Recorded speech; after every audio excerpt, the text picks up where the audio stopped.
So the transfer portal continues to be a point of intrigue within college football, and that doesn't look to change today. Because today there are two moves within the portal I'd like to talk about. First and foremost, the Oklahoma Sooners add in another offensive lineman, this time Tyler Guyton from TCU, as well as LSU continuing to navigate the portal with success, going and getting Big 12 cornerback Jarek Bernard-Converse from Oklahoma State, and we need to talk about the importance of both of these moves. Before we do, as always, y'all know the drill. I want to hear from you, and today, two questions. So give me a why for yes and for no. And first and foremost, are you excited that Oklahoma was able to add in another offensive lineman via the transfer portal? Let me know what you're thinking. And secondly, are you surprised at how successfully Brian Kelly has navigated the transfer portal for the LSU Tigers? I really can't wait to hear what you're thinking here. If you are new to the channel, be sure to subscribe, hit that bell notification. I do constant college football content. You don't want to miss any of it, and if you enjoy the content, like and comment down below. Those interactions really may seem small, but they're massive to content creators such as myself, and both getting picked up and maintained by the YouTube algorithm. But with all of that being said, let's start in the offensive line department because Oklahoma adds in their second offensive lineman via the transfer portal. First was McCade Mature from Cal, a really intriguing piece that looks to bolster Oklahoma's offensive line depth, but now they double dip in the portal, getting Tyler Guyton from TCU. And first and foremost, Tyler Guyton is an incredibly intriguing athlete. Coming out of high school, he was rated as a defensive lineman and found his way to Fort Worth as a defensive lineman before making the transition to the offensive line. And this is a massive individual, 6'6", 275 pounds.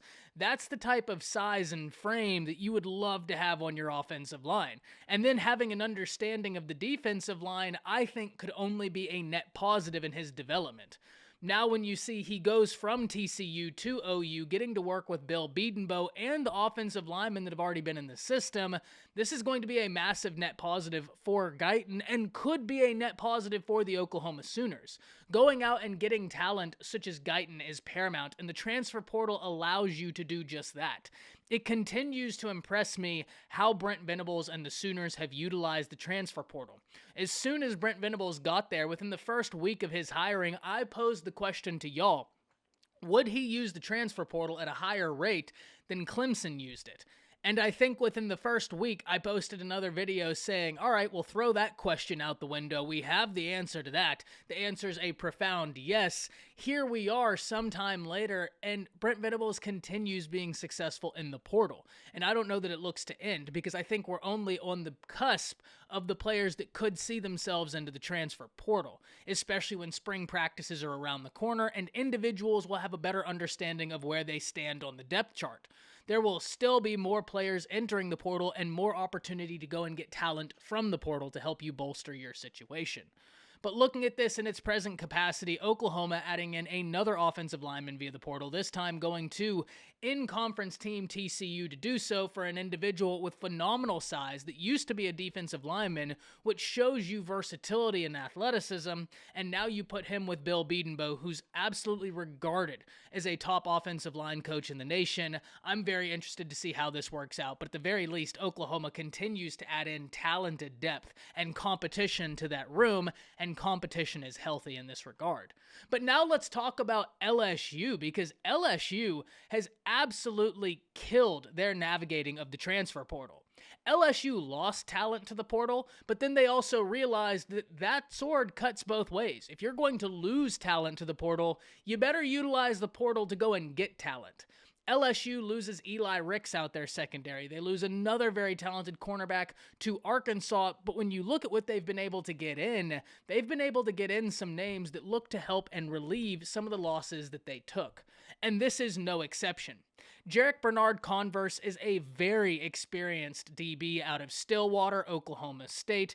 This is a guy who has more experience than most guys have in their entire collegiate career, and he still has a whole nother year to go because of the year afforded due to COVID-19. Now, this year, he was productive, accounting for 11 passes defended, and he has great size, 6'1", 200 pounds.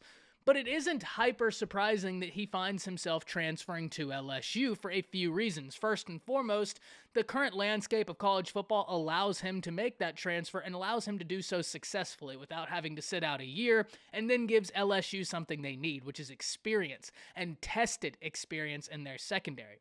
Secondly, he's from Louisiana, so he gets to go and play for his home state school. And thirdly, the Oklahoma State defensive coordinator just recently left that job to go to Ohio State, so it was interesting to see how that would affect players for the Oklahoma State Cowboys. Now we ultimately know that a name such as Converse looks to try and test the waters elsewhere, the destination ultimately being LSU. So this isn't super surprising, but it is awesome to see the ability teams have to patch up roster holes that could have been presented by the transfer portal with the transfer portal. So it kind of shows you the transfer portal, as I referred to not too long ago, is a pendulum. And where that pendulum ultimately swings is really up to you. You're going to lose talent to the transfer portal. That is an absolute inevitability at this point, and especially in the age of NIL and the age where you can go and transfer and not have to sit a year. So you're going to lose players to that portal. But being able to go and get guys from the portal is going to be of massive importance. Oklahoma has done so repeatedly, and LSU has been hyper successful in doing so as well. So, very interested in hearing from y'all. Two portal moves that I think are interesting. Tyler Guyton moving from TCU to Oklahoma, going with Bill Bedenbaugh, a top offensive line coach in the nation, and he gives the Oklahoma Sooners athleticism, versatility, and great size at 6'6", 275, in an individual that still has a lot of college football in front of him. And then LSU continuing their successful conquest of the transfer portal under Brian Kelly, which is really intriguing to see and makes me wonder how that's going to translate on the field next year. Can't wait to hear from y'all. That's it.